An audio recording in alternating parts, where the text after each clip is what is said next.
హరే కృష్ణ. చిన్ని కృష్ణుడు చిన్నప్పుడు అందరి గోపికల ఇంటికి వెళ్ళి వెన్న దొంగలిస్తూ తినేవాడు.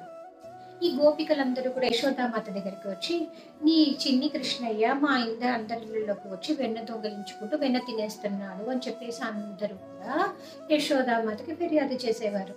అప్పుడు యశోదామాత, ఏంటమ్మా, నేను ఇంట్లో నీకు ఇంత వెన్న పెడుతున్నాను కదా, నువ్వు ఎందుకు అందరిలోకి వెళ్ళి వెన్న దొంగతనం చేస్తున్నావు అని అంటుంది.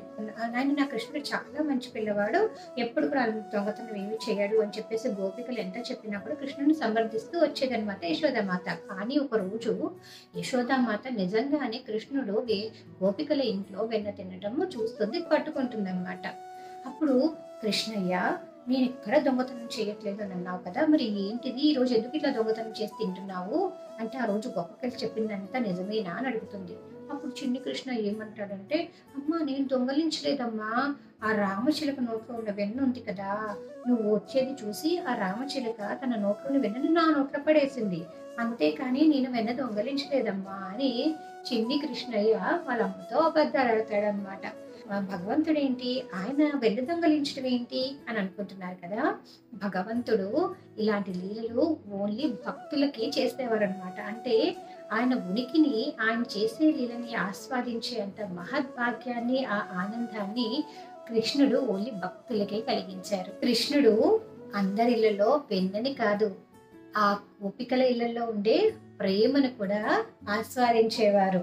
గోపికలు కృష్ణుడు లేకపోతే ఆ విరహ బాధ భరించలేకుండా ఉండేవాళ్ళు. అందుకే కృష్ణుడు ఏం చేసేవారు, అందరి గోపికల వాళ్ళ దగ్గరికి వెళ్ళి ఇలా బాల్య లీలను చేసి వాళ్ళ విరహ వేదనని చల్లార్చేవాళ్ళు. అంతేకాకుండా వాళ్ళకి ఎప్పుడు కూడా ఆనందంగా ఉంచేవారనమాట. ఈ విధంగా అప్పుడంటే ద్వాపరయుగంలో భగవంతుడు స్వయంగా శ్రీకృష్ణ భగవానుడి ఇక్కడ అవతరించారు కాబట్టి ప్రజవాసులందరికీ కూడా శ్రీకృష్ణుడిని చూసే భాగ్యం, ఆయనను తాకే భాగ్యం, ఆయన లీలలన్నీ కూడా అనుభవించే భాగ్యం వారికి దక్కింది.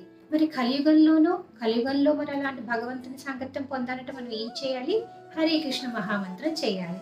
హరే కృష్ణ మహామంత్రం చేస్తే ఎలా అయితే శ్రీకృష్ణ భగవానుడు తన బాల్యలీలని గోపికలందరికీ కూడా ఆనందంగా ఉండాలి అని చెప్పేసి తన ప్రేమను పంచడానికి అందరి ఇంటికి వెళ్ళి వెన్నని దొంగరించి వాళ్ళకి ప్రేమని ఎలా పంచేవాడో, అలానే కలియుగంలో కూడా ఈ హరే కృష్ణ మహామంత్రం మనం చేస్తూ ఉంటే భగవంతుడు అలాంటి ఆనందాన్ని, అలాంటి ప్రేమను మన జీవితాల్లో ప్రసాదిస్తాడనమాట.